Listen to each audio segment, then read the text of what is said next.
Հարկիսուսին։ Մենք ուսումնասիրում ենք 10 պատվիրանները, աշխատում ենք դրանց նայել նոր կտակարանի տեսանկյունից, ավելի հասկանալ այսօր ինչպես պիտի ընկալենք 10 պատվիրանները ու ինչպես ապրենք դրանց մեջ։ Թող Հիսուսի անունը փառավորվի։ Հալելույա։ Գիտեք, 10 պատվիրանները առանցքային են, ամենակարևորն են։ Իրենց մեջ ընդգրկում են ամբողջ օրենքը։ Օրենքի մնացած մանրամասները այսպես չի տրված, ինչպես 10 պատվիրանները։ Ճիշտ է, շատ բաներ են կրկնվում օրենքի մեջ, բայց սա կարծես խտացված, կարծես հենց այսքանն էր պետք, որ գրված լիներ այն քարե տախտակների վրա, որ Մովսեսը իջեցնում էր լեռից։ Դրա համար էլ իրենք իրենց մեջ պարունակում են կարծես ամբողջությունը։ Առաջի 3 պատվիրանները խոսում են մարդ Աստված հարաբերության մասին։ 5-ից 10-րդ պատվիրանները 6 պատվիրան խոսում են մարդ հարաբերության մասին։ Եվ մի պատվիրան, 4-րդ պատվիրանը, որ դրված է մեջտեղում, շաբաթի պատվիրանը, կարծես թե կապում ամեն ինչ իրար հետ։ Ինքը ուխտի նշանն է։ Ոչ թե դա կանոն է Աստծո կողմից տրված, նաև կանոններ են ժամանակ Աստծո կողմից տրված, բայց սա ուխտի նշանն էր։ Հենց սրանով կարելի էր ճանաչել ովքեր են Աստծուն ու ովքեր ոչ։ Ցավոտ եմ, որ այսօր էլ պատվիրանները չեն փոխվել, այսօր էլ ուխտի նշանը մնացել է մեր մեջ, մեր սրտերում, որքան է ժամանակ տալիս Աստծո մեջ խոսելու լեզուներով, նաև աղոթքի։ Սրանք շատ կարևոր բաներ են։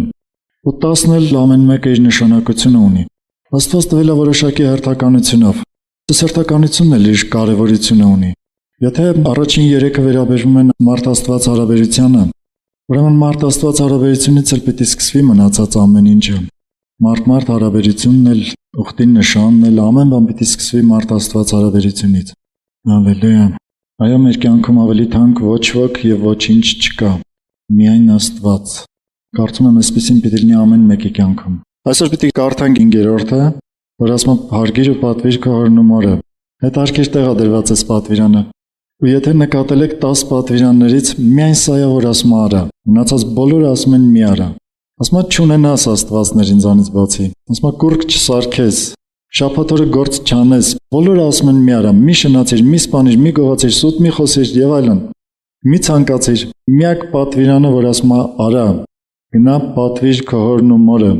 Այսինքն հետարքիր է, որ նույնիսկ 5 կտակարանում մենք բոլոր պատվիրանները շրջում էինք, շուռ էինք տալիս նրա վրա, որ ինչ պետք է անել։ Հիշում եք, որովհետև նոր կտակարանային հոգեբանությունը կամ սիրտը չի խոսում թե ինչ պիտի չանել, ավելի շատ խոսում է թե ինչ պիտի անել։ Ու եթե մարդը իսկապես նվիրված լինի նրան ինչը որ պիտի անել, այն ինչը որ պիտի չանի ինքնըստինքյան հեռու կմնա իրենից։ Դուք ընդունում եք այսպես։ Ուրեմն նվիրված եղեք նրան ինչը որ պիտի անել։ Սա միակ պատվիրանն է, կարծես թե նոր կտակարանային պատվիրան լինի, կարծես թե ինքը անփոփոխ լինի հավիտյան, թե բոլորն են անփոփոխ հավիտյան։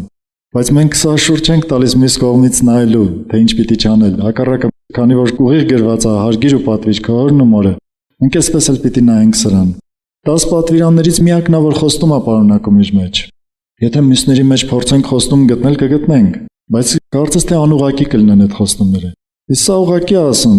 հարգիր ու պատվիր քո հորն ու մորը, որպեսզի քո օրերդ երկար լինեն, սա արդեն խոստում է մարդուն տրված։ Այսինքն եթե սա անես, սրա պատճառով քո կյանքում այս խոստումը կիրականանա։ Դու երկար օրեր կունենաս երկրի վրա, դրա մասին մենք հետո խոսենք։ Բայց սա միակ պատվիրանն է, կարծես թե 10-ի մեջից, որը իր ետևից խոստում է բերում մարդու կյանքում։ Եվ Հիսուսն էլ օգտագործեց այս պատվիրանը, առաքյալներն էլ օգտագործեցին իրենց թղթերի մեջ։ Մենք հետո դրանք ուսումնասիրենք։ Էլ ինչ կա կարևոր սրա հետ կապված այս պատվիրանի։ Տեսեք, մարդ հարաբերության բաժնում համար առաջին պատվիրանն է։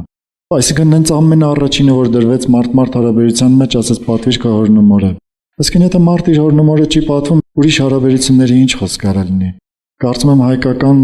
սովորությունների մեջ, տրադիցիաների մեջ մի լավ բան կա, որ թեկուզ խմում են, բայց ծնողների կենացը հատուկ են խմում։ Մեր կյանքում չլինի, որ մենք ուղղակի այդպես խմողներ լինենք, այլ իսկապես պատվողներ։ Այսինքն իսկապես մարդ հարաբերության սկիզբը սկսվում է ծնողների հետ հարաբերությունից։ Ու նայր քո կյանքում, ինչպիսին է քո դիրքը, վերաբերմունքը, հարաբերությունը քո ծնողների հետ։ Եթե դու պատվող ես, դու ուրիշներին էլ կպատվես։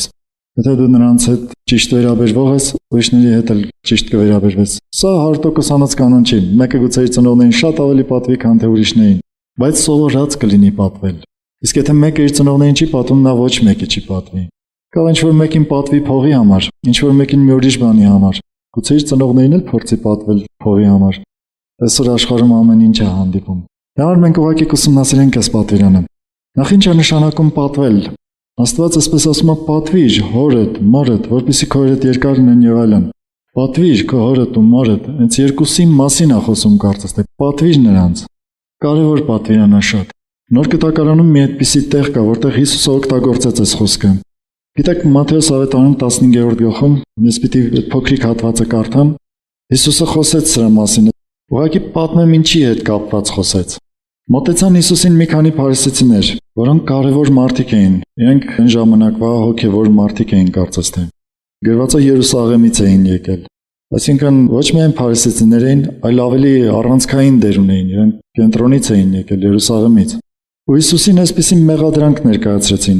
Ասացին քո աշակերտները ծերերի ավանդությունը չեն պահում։ Ծերերը ավանդություն էին փոխանցել, որ պետք է ուտելուց առաջ մի հատ լվացվել։ Հիմա մենք որ նայում ենք այդ մեղադրանքին, ասում ենք, այս ինչ մեղադրանք էր, որ դրա մեջ ինչ կար, որ չէ։ Բայց այն ժամանակ այնքան կարևոր մի հատ բան էր, ու եթե իսկապես իրենց մշակույթին նայենք, իրենց ապրելակերպին, դա իսկապես կարևոր էր։ Իրենք ապրում էին մի կլիմայի պայմաններում, մի վայրում, որտեղ իսկապես կարևոր էր լվացվելը առողջական տեսակետից։ Բայց մոտեցան ասացին քո աշակերտները չեն լվացում, ծերերի ավանդությունը չեն պահում։ Պատկերացնում եք, ծերերի ավանդությունը չեն պահում։ Հիսուսը դրեց դրա կողքին, ասեց՝ բա դուք ծերերի ավանդության պատճառով ինչու եք Աստծո պատվիրանը խախտում։ Այ հենց այս պատվիրանը։ Գիտեք ինչպես էին խախտում, ես կարդամ 3 խոսքից։ Նա էլ պատասխան տվեց ու ասաց նրանց. հապա ինչու։ Աստծո պատվիրանը զանց եք անում ձեր ավանդության պատճառով, որովհետև Աստված պատվիրեց ասելով քո հայրդ ու մայրդ պատվիր, եւ ով որ իր հորը կամ մորը անիծի, մահով թող մեռնի։ Այս երկրորդ արտահայտությունը Հիսուսը վերցրեց Ելից 21-րդ գլխի 17-րդ խոսքից, որ ասեց ով որ իր հայրը կամ մայրը անիծի, մահով թող մեռնի։ Այսինքն 20-րդ գլխում տրված էր օրենքը պատվիր քո հորն ու մորը, Հիսուսը 21-րդ խոսքից մի ուրիշ հատված վերցրեց ու դրեց դրա կողքին, ով որ իր հայրն ու մայրը անիծի, մահով թող մեռնի։ Բայց դուք ասում եք, ով որ իր հորը կամ մորը ասի թե այն բանը, որ ինձանից պիտի շահես, Աստծուն տալու ունծա է, եւ իր հորը կամ իր մորը չպատվի, ազատ է, եւ ձեր ավանդության պատճառով Աստծո պատվիրանը խափանած եք։ Հիմա պատմեմ ինչա տեղի ունենում։ Կարող ասենց կարդացի հասկանալի չեղավ։ Ուրեմն, երբ որ ասում են ձերի ավանդությունը չեն պահում, Հիսուսն էլ ասեց, բա ինչու, ձեր ավանդության պատճառով Աստծո պատվիրանն եք խախտում։ Կարծես թե որն է ավելի կարևոր, ձեր ունեցած ավանդությունները թե Աստծո պատվիրանը։ Եվ տեսեք ինչ հիմար, կարծես թե Աստծո օրենքին հակասող մի հատ ավանդություն էին մտցրել։ Ասում եմ, որ այն բանը, որ ես պիտի տամ իմ ծնողներին։ Եթե ես դա նվիրում եմ Աստծուն, ուրեմն ես ազատ եմ իմ ծնողներին պատվելուց։ Խոսում եմ լրիվ նյութականի մասին։ Այսինքն այն փողը, այն գումարը, այն ուտելիքը, այն հագուստը, որ ես պիտի տամ իմ ծնողներին։ Հանկարծ դա տանեմ ու տամ տաճարին, ղևտացիներին կամ չգիտեմ ինչ որ մի ուրիշ տեղ Աստծուն նվիրեմ, ես ազատ եմ այդ բանը իմ ծնողներին չտալուց։ Ասում եմ, դրանով դուք չեք պատվում ձեր ծնողներին։ Պատկերացրեք ինչ էր տեղի ունենում։ Ինչ որ մի ավանդություն, որ մտել էր, հայտնի չի թե ինչպես, հանկարծ այս ավանդության պատճառով իրենք իրենց ծնողներին նյութապես չէին ապահովում դրա համար։ Սա լուրջ վտանգ էր իրենից ներկայացնում, որովհետև մարդիկ, երբ որ ծերանում են, մեծանում են, ուզը կորցնում են աշխատելու ընդունակությունը, հնարավորությունը, իրենց ֆիզիկական առողջությունը, ու կարիք կա, որ իրենք ապահովված լինեն իրենց երեխաների կողմից։ Հիսուս ասաց ինչու, հանկարծ Աստծո օրենքը խափանում եք։ Եվ բոլորովին պատահական չէր, որ այս խոսքը ավելացրեց, եւ ով որ իր հորը կամ մորը անիծի, մահով թող մեռնի։ Այսինքն անիծել են չի, որ ուղղակի բերանից անեցք դուրս կգա։ Եթե այս պատվիրանին հակառակ բան կկատարի, եթե չի խնամի, հոգ չի տանի նրա համար, ասում է թող մահով մեռնի։ Այսինքն այս հատվածը ուսումնասիրելուց մենք հասկանում ենք, որ հորն ու մորը պատվելը Հիսուսը ի նկատի ուներ նյութականով նրանց ապահովելը։ Սրա կարիքը իսկապես կա, որովհետև մեծ մարդիկ, երբ որ իրենք տարիք են առնում, իրենք իսկապես կարիք ունեն, որ նյութականով ապահովեն։ Գիտեք ինչու, որովհետև երեխաները պարտավոր են դա անելու։ Պարտք պիտի զգան իրենց առաջ։ Բացատրեմ ինչպես, բացառեք ինձ հետ Տիմոթեոսի առաջին թուղթը։ Այնտեղ Պողոս առաքյալը գրում է որբևայրների մասին, 5-րդ գլխում։ Գրում է որբևայրների մասին, ու որոշակի կանոններ է տալիս, թե որբևայրները ինչպիսին պիտի լինեն։ 5-րդ գլխի մեծ մասը առաջի խոսքից մինչև 16-րդ խոսքը վերաբերում է որբևայրներին։ Ինքը գրում է չափանիշներ, թե ովքեր պիտի լինեն որբևայրներ։ Ասում է, որ եկեղեցին պիտի հոգ տանի որբևայրների համար։ Ես գիտեմ դեպքեր, որ եկեղեցին թոշակ է նշանակել որբևայրուն, որովհետև ինքը ոչ մեկը չունի։ Բայց 16-րդ խոսքում վերջանում է նրանով, որ ասում է, եթե մեկը ունի որբևայրներ, թող հոգ տանի ու եկեղեցուն չծանրաբեռնի։ Սա վերջնական մասն է։ Բայց տեսեք 4-րդ խոսքում ինչ է գրված։ Իսկ եթե մի որբևայրի զավակներ կամ թոռներ ունենան, թող նրանք առաջ սովորեն իրենց տան մեջ որդիական գութ ցույց տալ ու փոխարենը հատուցել իրենց ծնողներին, որովհետև այն է բարի եւ ընդունելի Աստծո առջև։ Տեսեք ինչ ասում, որդիական գութ ցույց տալ ու փոխարենը հատուցել։ Ինչի փոխարենը հատուցել։ Չէ՞ որ ծնողները ֆինանսապես, նյութապես ապահովել են, կերակուրով ամեն ինչով ապահովել են, ու դու մեծացել հասել ես մի ֆիզիկական առողջության, մի ինչ-որ հասակի։ Ու հիմա քո ծնողներն են, որ կարիք ունեն քոնը։ Դու արդեն պարտք պիտի լինես այդ քո անցած տարիների համար նրանց վճարել այդ պարտքը։ Ոչ թե նորից պահանջել, որ այ դուք մեկա ծնողներ եք պիտի անեք, չէ, արդեն քո ժամանակն է նրանց անելու։ Տեսեք ինչպես է գրված որդիական գութ ցույց տալ, այսինքն նախ սրտի մեջ ունենալ այդ ցավը, սրտացավությունը, գութը իրենց նկատմամբ, եւ հետո ասում եմ փոխարենը հատուցել իրենց ծնողներին։ Իսկ այն ինչ որ ծնողներն են արել իրենց դրա փոխարենը հատուցել։ Եվ շարունակությունը եթե կարդաք 8-րդ խոսքում տեքստը բավական մեծ է, դրա համար ընդհանրապես խոսքեր եմ ասում։ 8-րդ խոսքում ասում է, բայց եթե մեկը իրեններին մանավանդ իր ընտանիքին հոգ չի տանում, նա հավատքը ուրացած է ու անհավատից էլ գեշ է։ Ուշադրություն դարձրեք, ցանկացած վերաբերմունք ծնողներին այս կանոնների մեջ է մտնում։ Սխալ վերաբերմունք, ճիշտ վերաբերմունք, եթե ճիշտ է, ուրեմն դու գութով ես վերաբերվում, ուրեմն դու անում ես Աստծո պատվիրանը ու խոստումին ժառանգորդ կլինես։ Բայց եթե հակառակը զգուշացիր, որովհետև Աստծո խոսքից ոչ մեկը գետնին ընկած չի, Աստված իր խոսքերի ետևում կանգնած է։ Մի ուրիշ տեղ խոսում է նորից պատվելու մասին, Եփեսացիների 6-րդ գլխում։ Ու պատվելու մեջ ինքը մի ձև է ասում, կարծես թե պատվելու։ Եկեք կարդամ առաջի խոսքից մինչև 3-րդ խոսքը։ Որդիներ, ձեր ծնողներին նազանդ եղեք Տիրոջմով, որովհետև այն է արժանը։ Պատվիր քո հայրդ ու մայրդ, որ առաջին պատվիրանն է խոստումով, որպեսզի քեզ լավ լինի ու երկար կյանք ունենաս երկրի վրա։ Հետաքրքիր է, որ այստեղ Պողոս առաքյալը ձեր ծնողներին նազանդ եղեք Տիրոջմով արտահայտությունը, այսինքն ծնողներին նազանդվել է, կապում այս պատվիրանի հետ։ Շարունակություն ասում է, որովհետև գրված է, որ պատվիր քո հորն ու մորը եւ այլն։ Հաճախ երբ որ խոսում եմ նրանց հետ, ովքեր պիտի իրենց ծնողներին նազանդվեն, այսպեսի հարց է միշտ բարձրանում, բա որ սխալ է ասում։ Ասում եթե սխալը մեղք չի, անպայման պարտադիր է նազանդվելը, որովհետև հնազանդվելով քո ծնողների կամքին, դու հնազանդվում ես Աստծուն։ Աստված ասել չէ հնազանդվիր։ Միակ պայմանը, որտեղ դու կարող ես ազատ լինել այդ խոստումից, ազատ լինել պարտական լինելուց կարծես թե Աստծո պատվիրանի, նա է, որ իրենք քեզ մեղքի կտանեն։ Երբ որ ամեն ինչ կանեն, որ քեզ Աստծուց կտրեն։ Միակ պայմանը սա է։ Մնացած բոլոր դեպքերում Աստված քեզանից պիտի պահանջի։ Ու շատ հաճախ հարց եմ տալիս, ասում եմ, երբ որ հնազանդվես քո ծնողներին, ինչ ես կորցնելու։ Փող, պատիվ, ինչ ես կորցնելու։ Որոշ հաճույքներ, լավա դրանք կորցնես, քան թե Աստծո պատվիրանը խախտես։ Դուք այդպես գնահատում եք, ձեր համար այդ արժեքը ունի, որ լավ է, այդ բոլորը կորցնեմ, բայց Աստծո պատվիրանը չխախտեմ։ Համաձայն եք ինձ հետ։ Այս դեպքերում շատ հաճախ էլի շատ հարցեր են առաջանում, բայց թե հայրը դաժան է կամ մայրը, չգիտեմ, սխալ բաներ է անում իրենց երեխաների հետ։ Գիտեք, ամեն ինչ ունի իր տեղը։ Գիտեմ, որ միշտ ներքևից նայելուց, ասում եմ դիտմամբ ներքևից, երեխաները երբ որ ներքևից տարիքով փոքր են, չէ՞, նայում են իրենց ծնողներին, իրենք միշտ ասում են սխալ է անում։ Շատ հազվադեպ դեպքերում, որ ասում են իմաստուն է իմ հայրը, իմ մայրը, այնել որ ասում են ինչ որ դեպքերի հետ կապված են ասում, ամբողջապես մեծ մասամբ ասում են սխալ է անում։ Շատ ժամանակ երիտասարդական շրջանում մանավանդ մարդիկ մտածում են, որ ինձ չի հասկանում։ Գիտեք, իսկապես կարող լինի, որ չհասկանա, բայց Աստված կա, որ ամեն ինչից մեծ է։ Ինձանից էլ, քեզանից էլ, ծնողներից էլ ամեն ինչից մեծ է։ Ինքը այդ բոլորը հասկանալով, այդ բոլորը տեսնելով պատվիրել ասել հնազանդվիր։ Ու դրա հետ ոչ մի պայման չի դրել դրա կողքին։ Չի ասել, եթե ճիշտ կասեն նոր հնազանդվիր։ Բայց ճիշտն էլ դեռ մարդը ինչ տրամաբանությամբ կտրամաբանի, ճիշտ է թե սխալ։ Ու ամենտեղ կարա իրան արդարացնի, թե սխալ էին ասում, դրա համար չեմ հնազանդվել։ Չաստված ասում է հնազանդվիր։ Ըստ Տիրոջմով արտահայտությունը ընդհանրապես բացատրում են այսպես. շատ եմ լսել քրիստոնյաներից, որ երբ որ այնպիսի բաներ կասի, որ Աստծո մեջ են նոր հնազանդվիր։ Գիտեք, այդպես չի։ Տիրոջմով հնազանդվիր, այսինքն հնազանդվիր որպես թե Տիրոջը, հնազանդվիր Տիրոջ կարողության միջոցով, Տիրոջ զորությունով, ոչ թե քո եսի, քո անձը խոնարհեցնելու, քո դժվարություններով, որ ասես, այ ներսս համաձայն չի դրա հետ, չեմ կարողանում։ Տիրոջ կարողությունով դու ամեն ինչ կարող ես։ Եթե դու իսկապես կանգնես Տիրոջ առաջ ու ասես, Տեր, ուզում եմ քո զորությունով, քո կարողությունով հնազանդվել իմ ծնողներին, անպայման այդ կարողությունը կգա։ Ու դու իսկապես կհնազանդվես ոչ միայն քո ծնողներին, այլ նաև Աստծո պատվիրանին, որը դա պատվիրում է, թող իր անունը փառավորվի։ Գիտեք, որ հավատքի կյանքում ընդհանրապես Աստվածաշունչը ցույց է տալիս, որ վերջի ժամանակաշրջանում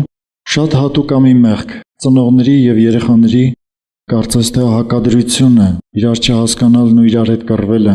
թշնամությունը ծնողների եւ երեխաների Աստվածաշունչը խոսում է որպես վերջի ժամանակներին հատուկ մեղք։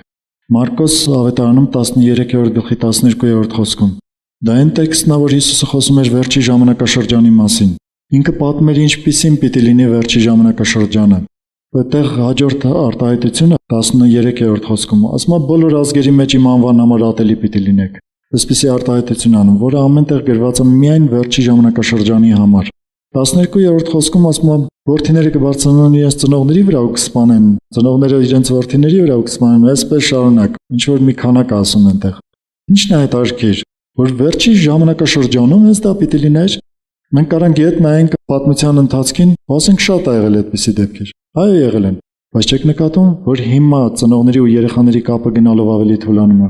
գնալով ավելի կտրվում է։ Նայեք արևմտյան մշակույթին, որը ուժեղ ձևով թափանցում է հիմա Հայաստան, այնտեղ չկա ընդհանրապես դա դարձավ չափահաս, ոչ մեկը իշխանություն չունի իր վրա։ Ես մի շատ տարօրինակ դեպք եմ լսել, որ հայեր ապրելով Ամերիկայի Միացյալ Նահանգներում, այնտեղ իր երեխան նրա համար որ հայրը իր վրա բռնանում է, ծեծում է, չգիտեմ ինչ, հայկական ընտանիք է վերջը։ Ինքը ոստիկանությանը դիմում, ոստիկանությունը ձերբակալում է հորը ու 2 տարի բանտում է անցկացնում հայրը։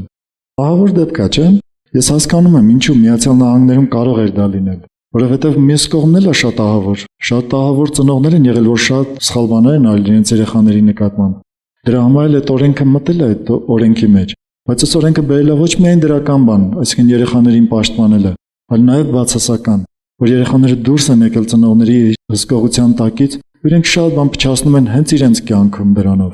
Մեր մոտ գուցե դեռ այդպես չի, դեռ օրենքը այդքան խիստ չի ու մեր մշակույթում էլ այդքան չկա, բայց դա չի նշանակում, որ մենք կարող ենք ներքուստ անել այդ բանը։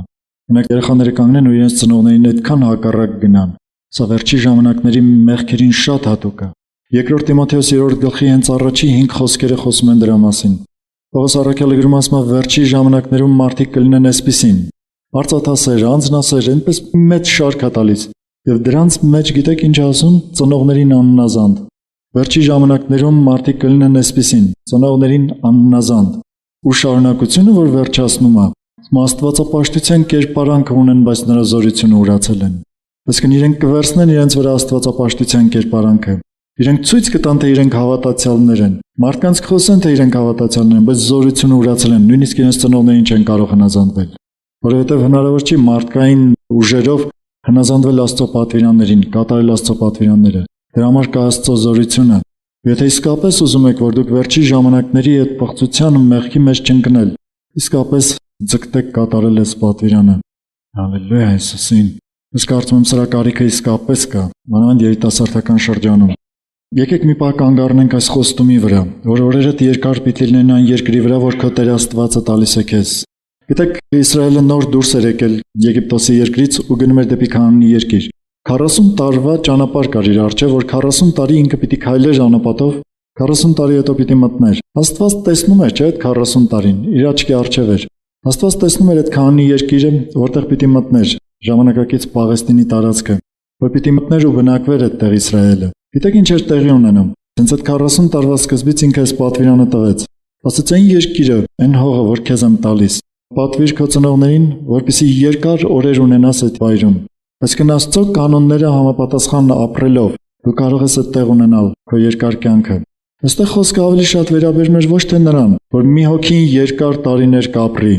թեև առաջի հայացքից այդպիսի տպավորություն է թողնում խոսքը։ Ավելի շատ խոսքը վերաբերում է նրան, որ հենց այդ երկրում դու երկար կապրես, այս կանոնները պահելու պատճառով։ Աստծո կանոնները խախտելու պատճառով էր, չէ՞, որ իրենք այդտեղից տեղափոխվեցին գերության։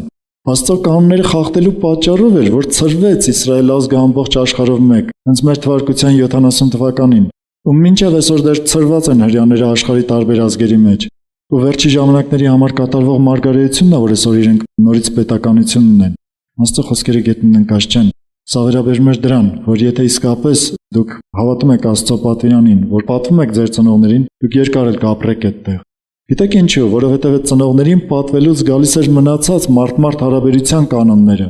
Եթե մարդիկ չէին պատվելու իրենց ընտանիքում իրենց ծնողներին, նրանք ուրիշ մարդկանց հետ էլ չէին կարող նորմալ վերաբերվել։ Սրա մասին ասացի։ Դրա համար բոլորը կապված էր այս պատվիրանի հետ։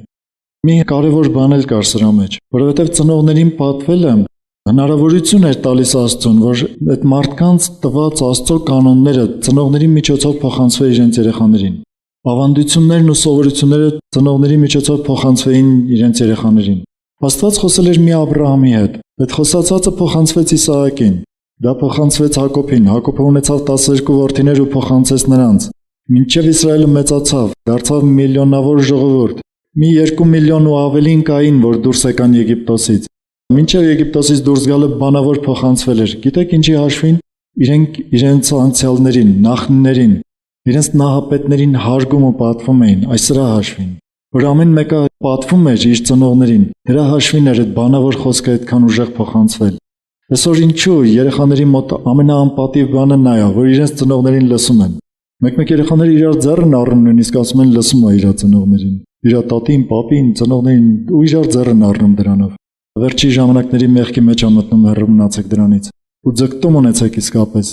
Այսօր Իսրայելին չնայենք, նայենք Հայաստանին։ Ինչքան արևմտյան մշակույթը մեղքը թափանցել է Հայաստան։ Միայն մի բան ասեմ, նրանք ովքեր իմ սերունդից են, երբ որ մենք երեխա էինք, գիշերային ակումբներ չկային։ Այսօր կան։ Ու կարանք մենք մեր սերունդի մարդիկ մեր երեխաներին ետ պահենք այդ ակումբներից։ Գիտեք որ դժվար բան է, բայց Հայաստանում դրանք չէին լինի, եթե բոլորը հարգեին իրենց ծնողների ավանդությունները։ Ես չեմ ասում, որ բոլոր ծնողները կատարյալ են ու պետք է բացարձակ լսել, բայց իսկապես Աստծո պատվիրանը հենց սրա համար է, որպեսզի այն նախկին բարոյականությունը, որ եղել է, դա փոխանցվի։ Մի անգամ խոսում էի մի շատ կարևոր, չգիտեմ ինչ մի կարևոր մարդ էր, որ իսկապես կարող էր ավետարանի մեջ մեծ նշանակություն ունենալ։ Ինքը թույլ տվեց մի տեղ ավետարանչական ծառայություն կատարելու։ Գիտեք ինչ էր խոսում։ Ինքը ցավում էր այսօրվա հայ ազգի անբարոյության վիճակի մասին։ Ասում էր մեր հայրերը, մեր պապերը ինչպես են պահել ընտանիքները, ինչքան բարոյականություն է եղել։ Ու հանկարծ այսօր ինչ է տեղի ունենում։ Ու ծնողները իրենց երեխաների վրա չեն կարողանում, ոչ մի ձև չեն կարողանում ետ պահել։ Դեռ 20 տարին չլրացած աղջիկը կարա տնից դուրս գա ու վերադառնա առավոտյան։ Ու ծնողները ոչինչ չեն կարողանում անել նրա հետ։ Ոնց էս պատվիրանի խախտումն է, ոչ մի բառ չի լսում։ Տեսեք, եթե ծնողների հնազանդությունը չկա, մնացած պատվիրանների խախտումն էլ գալիս է դրանից հետո։ Ընդունում եք, որ այդպես է։ Մի ուրիշ բան էլ, գիտեք, ես շատ հաճախ հավանել եմ, երբ որ տեսել եմ հայկական ընտանիքներում երեխաների միաբանությունը։ Այսօր շատ քիչ տեղերում կարելի է դա գտնել։ Եթե երկու եղբայր կան, այդ երկու եղբայրները իրար հետ կռվում են։ Եթե 2 կամ 3 ավել երեխաներ են, տղաներ, աղջիկներ, կարևոր չի։ Ինչ որ մի տարիքից հետո ամեն մեկը իրան է քաշում, որ ունեցվածքը ումն է լինելու։ Ամեն մեկը ինչ որ իր բիզնեսն է դնում ու փողի պատճառով իրարից բաժանվում են։ Մի անգամ քաղաքում մի տեղով անցնում էինք, ու այդ ում հետ որ գնում էի, ինքը ծանոթ էր այդ տեղին, ցույց տվեց, ասես նայի, մի հատ մեծ խանութ ա եղել։ Մեջտեղից պատով բաժանած էր, 2 նույնատիպ խանութ էր սարքած։ Ասում երկու աղբեր էին, կռվեցին, իրար մեջ բաժանեցին խանութը։ Ինչու՞։ Չէին կարող փողը իրար մեջ հավասար կիսել, պետք էր անպայման խանութը կիսել, որ ամեն մեկը իր գործը ունենա, դեռ ինչքան էլ դրա մեջ թշնամություն ունենալ, մինչև մահ թշնամություն պահել եղբայրների մեջ, ինչու՞։ Ես չգիտեմ ընթացքը իրենց մոտ ոնց ա եղել, բայց այսօր շատ ակնհայտ է, որ երեխաների մեջ շատ են լինում այսպիսի բաներ։ Գիտեք ինչու՞։ Որովհետև ծնողներին չեն լսում։ Եթե թեկուզ մեծ տարիքում իրենք իրենց ծնողների խորհուրդներին լսեին, իրենք այդպես չէին վարվի։ Իրար հետ չէին կռվի գոնե, ու չէին բաժանվի իրարից։ Դուք համաձայն չեք իմ հետ։ Գիտեք, իսկապես երբ որ տեսնում եմ մի եղբայրը ոնց է մյուս եղբոր թիկունքին կանգնում, ընտանիքում, տեսնում եմ ոնց են երեխաները իրար թիկունքի կանգնում ու այս կյանքի դժվարությունները իրար հետ հաղթահարում։ Իմն ու քոնը չանելով շատ հարցեր լուծում են։ Ասում եմ, իսկական հայկական, այսպես պիտի լինի ամեն տեղ։ Ինչու՞ իրար ճանաչում են մենակ հեռախոսով, նույնիսկ հարազատ եղբայրներ։ Այսօր ինչքան կարող եք այդպեսին տեսնել։ Ու այն էլ հեռախոսով էլ չեն ճանաչում։ Պետք է ինչ-որ մի յուրահատուկ դեպք լինի, ծնողը մահանա կամ չգիտեմ ինչ լինի, որ նոր իրար հետ կապնվեն, որ նոր ինչ-որ իրար հետ մոտիկություն անեն։ Ամենահավոր բաներից մեկն է։ Դրա համար մեր պապերի թողած ժառանգությունը այսօր համարյա կորել է, ու հայ ազգում շատ դժվար է գտնել։ Ու եթե մեկ-մեկ էլ ես տեսնում եմ դրանք, շատ ուրախանում եմ դրանց վրա, ու ամեն ձև քաջալերում եմ դրանք պահպանել, որովհետև իսկապես դրա մեջ կա Աստծո պատվիրանի մի մասը, թեկուզ այդ մարդիկ անհավատ են, բայց որովհետև իրենք ճիշտ են վերաբերվել Աստծո պատվիրանին, չիմանալով էլ։ Գրված հայտանոցները, որոնք Աստծո օրենքը չգիտեն, իրենց կյանքով, իրենց սրտով կարծես թե իրենք բուն Աստծո օրենքն են դառնում։ Կարդացել եք այդպիսի խոսք, Հռոմեացիների 2-րդ գլխում է գրված։ Համար անհավատ մարդիկ նույնիսկ որ Աստծո պատվիրանները կպահեն իրենց սրտով, իրենց խղճով ուղակի, իրենք էլ օրհնված կլինեն։ Այդպես ընտանիքները ուժեղ են լինում։ Եթե եկեղեցում ընտանիքը ուժեղ, դա հենց եկեղեցին է դրանով ուժեղ։ Բայց սրանով չեմ ուզում վերջացնել, որ ուղղակի խոսեցի ծնողներին ազանդվելու կամ ծնողներին պատվելու մասին։ Մի բան էլ կա, որ պիտի շարունակեմ։ Գուցե քո ծնողները չեն, ուրիշի ծնողներն են։ Ուրեմն պիտի անարգել նրանց։ Ղևտացիների 19-րդ գլխի 32-րդ խոսքում հետաքրքիր խոսք կա։ Ուղղակի ուզում եմ կարդալ այդ խոսքը։ Կարող է տարօրինակ լինի, ասեք, որ կարդում եմ 5 տակարանից։ Այսօր բոլորովին մոդա չի այս խոսքը։ Բայց Աստծո խոսքն է, գիտեք։ Ասում եմ մազը ջերմակացի առջև ոտքի կանգնիր։ Ծերը պատվիր, ու քո Տեր Աստծուց վախեցիր, ես եմ Տերը։ Աստված է խոսում։ Ասում եմ մազը ջերմակացի առջև ոտքի կանգնիր։ Ծերը պատվիր, ու քո Աստծուց վախեցիր, ես եմ Տերը։ Պատվել արտահայտությունը գրված է նաև այստեղ, նույն եբրայերեն խոսքը։ Ասում է ծերին պատվիր։ Ինչի համար պատվիր։ Ասել եմ ու էլի կասեմ։ Իմաստուն ու շատ խելոք երիտասարդներ շատ կան, բայց մեկը այն տարիքովի, կարծես թե կյանքի փորձառությանը իրանք դեռ պիտի հասնեն։ Այս աշխարհում երիտասարդները ճիշտ եմ ասում, իրանք իսկապես շատ գիտություն ունեն այսօր, որովհետև դեռ փոքրուց իրենք կոմպյուտերով են մեծանում, իրենք դեռ այնպիսի տեխնիկա են տեսնում, որ մեզ այն շատերը չեն տեսել։ Ես հիշում եմ, որ իմ ծնողները պատմում են, որ երբ որ հեռուստացույցից էին խոսում, ասում էին, դա ֆանտաստիկ բան է։ Այսօր ինչի մասին է խոսքը, կարելի է հեռախոսով խոսել ու իրար տեսնել միաժամանակ։ Ընդհանրապես կարելի է նամակը վայրկյանների ընթացքում ուղարկել աշխարհի ցանկացած անկյունը։ Ինչի մասին ընդամենը մի 50 տարի առաջ, 60 տարի առաջ կարելի էր միայն մտածել ու համարել ֆանտաստիկա։ Այսինքն երեխաները իսկապես աճում են ուժեղ ինտելեկտով։ Գուցե ժամանակակից տեխնիկայի մեջ շատ ավելին, քան թե իրենց ծնողները, բայց կյանքի փորձառությունով իրենք դեռ պիտի հասնեն իրենց ծնողներին։ Իսրայելում միշտ հարգված են եղել ծերերը, ու դա դրված է եղել Աստծո կողմից։ Եղել է մի խումբ, որը կոչվել է ծերակույտ։ Կարդացել եք դրա մասին 5 տակարանում։ Ծերակույտը պետական հարցեր էր լուծում։ Այդ ծերերը, որ հավաքվում էին Իսրայելի, իրենք կարևոր հարցեր էին լուծում։ Իրենք լուծում էին աստվածապաշտությունից բռնած մինչև քաղաքական հարցեր։ Իրենք կարևոր մարդիկ էին ուղղակի, իրենք հավաքվում էին խորհրդակցության, ու խորհրդակցության ժամանակ կարող էին թագավորին էլ խորհուրդ տալ, քահանային էլ խորհուրդ տալ։ Իսկ մարդիկ էին, որոնց հաշվի էին առնում իրենց տարիքը։ Այն ժամանակ շատ երկար էին ապրում։ Եթե ապրել էր 80 տարի, երիտասարդները գալիս իրենից էին հարցնում։ Հիշում եք մի դեպք, որտեղ թագավորը չհարցրեց ծերերից, այսինքն ծերերին էլ հարցրեց, երիտասարդներին էլ, ու իր ընտրությունը նա էր, որ ինքը կատարեց երիտասարդների խորհուրդով։ Գիտեք հետևանքը ինչ եղավ։ Պետության կեսը կորցրեց։ Դա Սողոմոնի տղան էր։ Ռոբովամը, երբ որ իր դեմ ժողովուրդը դուրս եկավ, ասեց քո հայրը ծանր հարկեր ա դրել մեր վրա։ Երբ որ մենք կարդում ենք, որ Սողոմոնը ինչպիսի աստվածապաշտ, զորավոր մեկն էր, բայց մեկը թագավոր էր ու հարկեր էր դրել ժողովրդի վրա։ Ու այդ հարկերը ծանր էին ժողովրդի համար։ Ժողովուրդը եկան իր որդուց, արդեն Սողոմոնը մահացած էր, Ռոբովամից խնդրեցին, ասին ինչ կլինի, հորը դրած հարկերը մի քիչ պակասացրու։ Ասաց սպասեք, մի հատ խորհրդակցեմ, կասեմ։ Ճիշտ էր ասում, ինքը պիտի խորհրդակցեր։ Ծերերի հետ խոսեց, ծերերն ասեցին քաղցր խոսիր այս ժողովրդի հետ։ Միշտ քո ծառաները կլինեն այս ժողովուրդը։ Հարցրեց երիտասարդներին, երիտասարդները դե ամբարտավան, ավելի հպարտ, ասացին գնա ասա, որ իմ ճկույտ մատս ավելի հաստ է, քան թե հորս մեջքը։ Ինքը ապրել էր հոր ստվերի տակ, կարծես թե հոր փառքի տակ, ու չգիտեր ով է ինքը։ Ինքը կարծում էր ինքը հորից ավելի զորավոր մեկն է։ Հաճախ երեխաները այդպես են լինում մեր կյանքում, գիտեք։ Իրենք մտածում են, որ իրենք իրենց հորից ավելի իմաստուն, ավելի խելոք, ավելի զորավոր մեկն են։ Հəլ չեն մտածում, որ տարիներ է ապրել, գիտի ինչ է նշանակում մարդկանց հետ հարաբերվել։ Տարբեր տեսակ կյանքում դժվարություններ է անցել այդ մարդը, որոնց գուցե մի մասը դու չես անցել, բայց արդեն համարում ես, որ դու իրանից խելոք ես, ավելի շատ փորձառություն ունես։ Թագավորը լսեց երկու կողմն էլ ու գնաց երիտասարդների խորհրդով տվեց։ Առաջացավ ներքին պատերազմ պետության մեջ։ Երբ որ ինքը հարկավաբակներին ուղարկեց հավաքելու, մի մասին ծեծեցին, մի մասին սպանեցին, ու Ռոբովամի պետությունը բաժանվեց երկու մասի, դարձավ երկու պետություն։ Թագավորության մեջ 12 ցեղերից 10 ցեղը ինքը կորցրեց։ 2 ցեղի տարածքը միայն պահպանվեց, ընել Աստված ասեց թույլ եմ տալիս, որովհետև սիրում էի Դավիթին։ Ինչի համար, ընդամենը չլսեց ծերերի խորհուրդը, որովհետև գուցե երիտասարդների խորհուրդը իր սրտին համապատասխան էր։ Ինչ է նշանակում պատվել ծերերին։ Սա նշանակում է իսկապես լսել նրանց, իսկապես ականջդ կախիր ու լսիր նրանց։ Ու ծերերը մարդիկ, ովքեր կյանքի փորձառությունն են, անպայման նրանցից սովորելու բան ունես։ Ինչքան էլ դու լավ կարողանաս անել, ինչքան էլ շատ գիտելիք ունենաս, բայց կյանքի փորձառության մի կաթիլ գուցե կստանաս նրանցից։ Ուղղակի լավ լսիր, սովորիր հաշվի առնել նրանց կարծիքը։ Ու շատ տեղերում իսկապես ոտքդ քարից չի դեպչի։ Գիտեք չէ, հայկական այդպիսի ասացված կա։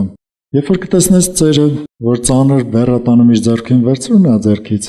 Ասում է, ծերի առջև ոտքի կանգնիր, սա պատվելու մասին է խոսում։ Երբ որ դու նստած կլինես ամենահարմար աթոռին, ներս կմտնի մի տարիքով մեկը, կարևոր չի, ոչ քո պաշտոնը, ոչ նրա պաշտոնը, տեղից իջիր, որովհետև տարիքով է, ցույց տուր դա։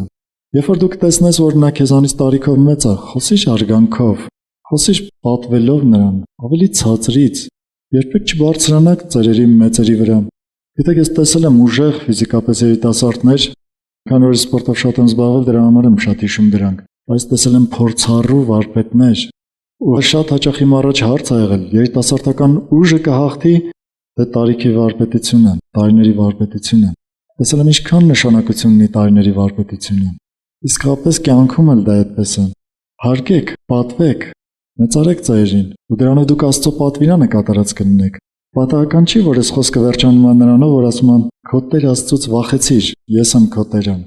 Այսինքն եթե մարդը չի պատվում ծերին, դրանով կարծես թե Աստծո պատվիրանն է մի կողմ դնում։ Նոր կտակարան այս պատվիրանը չի ջնջել։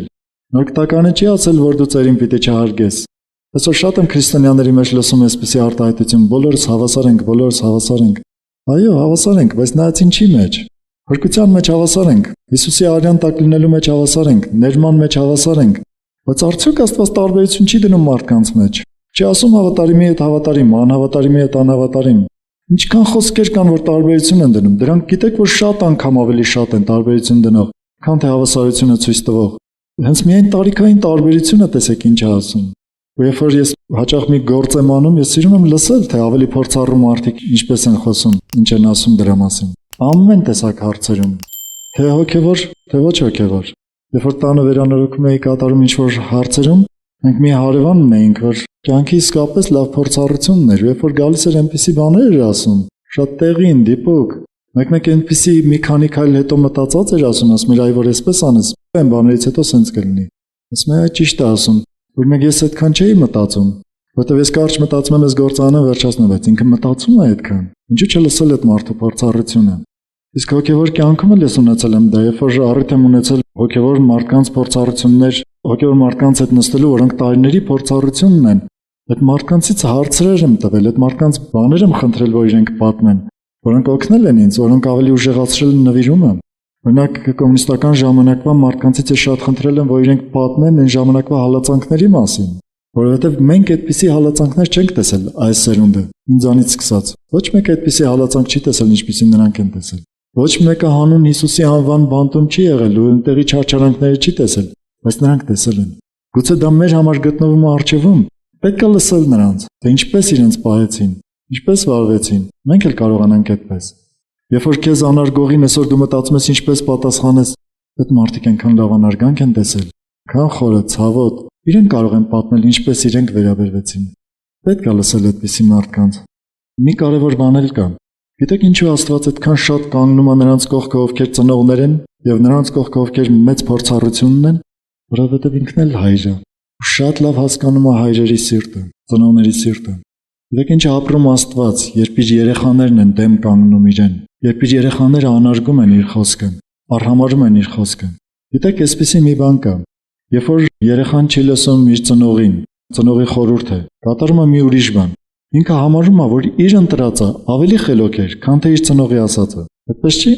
Կարող է ինքը ուղիղ այդպես չի ասում, որ գիտես հայր, գիտես մայր, ես քո ասածը չեմ անում, որովհետև իմը ավելի լավն է։ Բայց ներքուս սրտի անկյունում ինչ որ միտեղ հաստատ միտքն է թաքնված։ Նույն ձևով մենք, որպես Աստծո որդիներ, երբ որ մենք ասում ենք, չէ, այսպես պիտի անեմ, այսինքն սուտ պիտի խոսեմ օրինակ, Աստծո ցանկացած պատվիրանը պիտի խախտեմ, համարում ենք, որ մենք ավելի լավ գիտենք, քան թե Աստված։ Եթե սենց հարցնեմ, ասեմ դու ավելի լավ ես հասկանում, քան թե Աստված, դու կասես չէ։